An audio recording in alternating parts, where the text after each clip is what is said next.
Do you need a change in your house? Is your house just a little bit more anxious? Everybody's a little bit more on edge. You have some sibling rivalries breaking out. You and your husband may or may not be on the same page, and just the whole atmosphere, the feeling in your home is just, it's not peaceful and it's not joyful. And to be honest, it's not really fun right now. Well, I'm so glad you came to our channel today. This is Tori from Praying Hands and Walking Feet, and that is what we're diving into today. How can we change the tone in our home? How can we change the environment? How can we change the feeling and the atmosphere that we are in so that that is a loving, a caring, a joyful, a peaceful environment for everybody to be in, that everybody wants to be there and that everybody wants to be together. So I will be the first to admit that when I started thinking about the tone of our home and what was causing it to be where it is or where it was back then, I got a little frustrated because I dove down the rabbit hole of how did we get here? Why are we treating each other this way? Why is the tone of our home not peaceful and loving and caring? And I went down that rabbit hole, and I started beating myself up. All the things that I did wrong, that we did wrong as parents, all the things that we could have done better, all the things that we should have done better, and that was just not productive. So I'm going to encourage you to not focus on the why this is where your family is right now or the how we got here. Because yes, it is necessary to sometimes identify the root cause, but what's even more important is to identify how we pivot, how we change now, and how do we make a better decision in our next decision, in our next word, in our next step. What do we do now is way more important than why this came to be. So I'm going to encourage you to, let's just take a quick, and I mean quick, like a 3-second, not even a full minute assessment on where your family is right now. The interactions between the people in your family, just the overall feel of your home and your house. When you walk in, do you feel at rest? Do you feel embraced? Do you feel safe and secure and loved? Do the people in your home feel safe and secure and loved and at rest when they walk into the house? Or are you on edge? Are you ready to be attacked? Are you ready to defend? Are you ready to referee? Is it just anxious energy, high energy? Just take a quick assessment, very quick, and then immediately shift to how do you want it to be? What do you want the tone or the atmosphere of your home, of your family to be? And take some more time on that. Take some more time thinking and praying and dreaming of, what do I want to feel when I walk in the house? What do I want my kids to feel when they come home? What do I want our interactions in our family and in our home to be? Take some time to dream, to write those down, to list it out. Because when we know what we want and what our goal is, it's much easier to figure out a path to get there. And so I want to give you some tips that that I've used to help get our family closer to that goal. I will be the first to admit we are not there yet. We are a constant, continuous work in progress, but we have made so much progress from where we were. And the main thing, the big thing that I realized was, it's me. Like the Taylor Swift song, it's me. It's all up to me. Because as the parent, and as the mom especially, we are the ones who set the tone in our household. As the parent, as the mom especially, we are the ones who set the tone in our household. So it's me. And I will be perfectly honest with you, for a very, very long time, that was a very heavy thought. And I had a really hard time just being able to carry that. I felt like it was so heavy, and I felt like it was so much, and I felt like that was too much for one person, and I felt like I didn't want that. I didn't want to have to deal with it. I didn't want to be responsible for all of that. And why? Why is it all about me? Why is it me? Why do I have to do all the work? Why do I have to be the one? And I went into that self-loathing, poor me. Don't do that. Save yourself. It's not productive, doesn't help. And then one day it just switched. I honestly don't remember what the switch was, but my thoughts just changed. Instead of, it's me. Okay, great, yay, to, oh, it's me. Like, I am the one who can solve this. I am fully equipped. I have an amazing, amazing life and parenting partner. I have God in my corner. I have Jesus with me all the time, guiding me and equipping me. It's me. I don't need anyone else.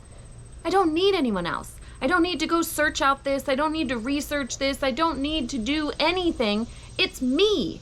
I set the tone for our family. I'm in control. And that shift was empowering. And that shift was what made all the difference in the world. Now, if you are feeling like I was, and that's heavy and that's hard, there are some simple things that we can do to help make that shift in our brain that will then trickle down like throwing a pebble into a pond. All those ripples are just going to continue to go out, and it's going to affect and help all of those people in our path, in our circle, in our family. And so the one thing that I decided to start with first, not the final thing. This is not a get rich quick. This is not an overnight solution. This is what did I need to do? What could I do right now that didn't take time, that didn't take research, that didn't take me seeking out anybody else? What could I do right now in this moment? And what kept coming to me was gratitude. Gratitude kind of just erases all the other feelings that we might have of anger, despair, not feeling enough, they're not doing enough, comparison, all of those things can just be erased by gratitude. And so I'm going to encourage you right now, find a piece of paper. Doesn't matter what it is. It could be a sticky note. It could be the back of an envelope. It can be a piece of notebook paper or a brand new, nice, clean sheet of paper. It does not matter. Just find a quick piece of paper, grab a pen or a pencil, because you're going to want to write this down real quick. So when you have your paper and your pencil, I want you to write down your spouse's name. And then under their name, write down 1 through 10. And then I want you to write each of your children's names. So write their name and then 1 through 10. And what we're going to do with this is you are going to, under your spouse, write 10 things that you are grateful for, that you are so thankful for. Sometimes we are in a place where that is really hard to do. And so if you are in that place where that is really hard to do, see if you can get 5. There's no magic number in 10. Just see if you can get 5. Get started. 5 things that you're grateful for. It could just be, I'm grateful that my husband goes to work every day to help provide for our family. That's a great starting place. I'm grateful that he wakes up with the kids on Saturday so that I can sleep in. I'm grateful that he went to the grocery store, even though he doesn't usually. Come up with 5 things. Come up with 5 to 10 things that you are grateful for your spouse. And then turn to your children. You can do them in any order that you want, doesn't really matter. You can bebop around, but each of your children, come up with 5 to 10 things that you are grateful for them. Now, one tip that I have learned as I have been working with this practice for a while now is that I like to take the thing that is challenging or hard about that particular person or that particular relationship, and I like to try to find what I'm grateful for about that. So maybe you have a strong-willed child, and so you might be thinking, I am not really grateful for their strong-willedness. Like everything Everything is coming up against a wall. Everything is a fight. And I am grateful that my strong-willed child will never be taken advantage of. I'm grateful for that. Maybe you have a child that just feels all the feelings more. And sometimes that's hard to navigate all the time, but find what you're grateful for in that, for them either now or in the future. I am grateful that they are so in tune with themselves, because it took me a really long time to get in touch with my feelings and how I truly felt about things, because I suppressed all my feelings. I am truly grateful that they are not going to have to overcome those hurdles that I had to overcome. So that's how you can think about this if it's hard, especially with those challenging things, or maybe that day it's challenging. So that's what I'm going to jump into next. Maybe that day it's challenging. This gratitude list is most effective when it is a daily practice. A daily practice, because what it's going to do is it is going to train your brain to find things that you are grateful for in each person in your home. And there is a part in your brain that seeks out and delivers. And so if you are actively seeking out what you are grateful for, that part in your brain, the reticular activating system, is going to go out and seek more of it and bring you more of it. And by you seeking out things that you're grateful for, more of those things, or more things that you could be grateful for, are going to come back to you. And your household is going to be full of those things. The people in your life are going to be full of those things that you want, that you desire, that you are grateful for. And so by doing this every day, it can be simple. You don't have to get a new journal. It doesn't have to be perfect. You don't have to write paragraphs. A simple bullet list is fine. If you need to do it in your head, that's fine. Writing it down is a little bit more powerful. Studies have shown that.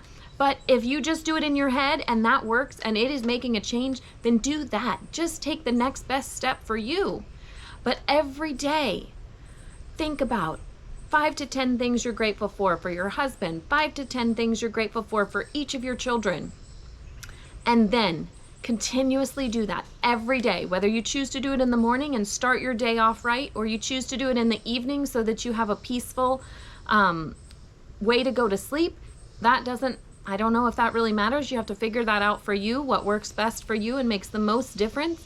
But do that.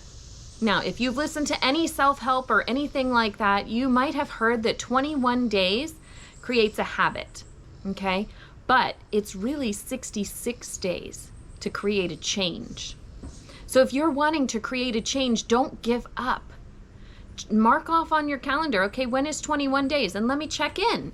Is this making a difference? Do I need to continue doing this? And I am positive, I can't guarantee anything, but I am positive you are going to see a change, at least a small change, if not a big change, when you do this gratitude practice for 21 days.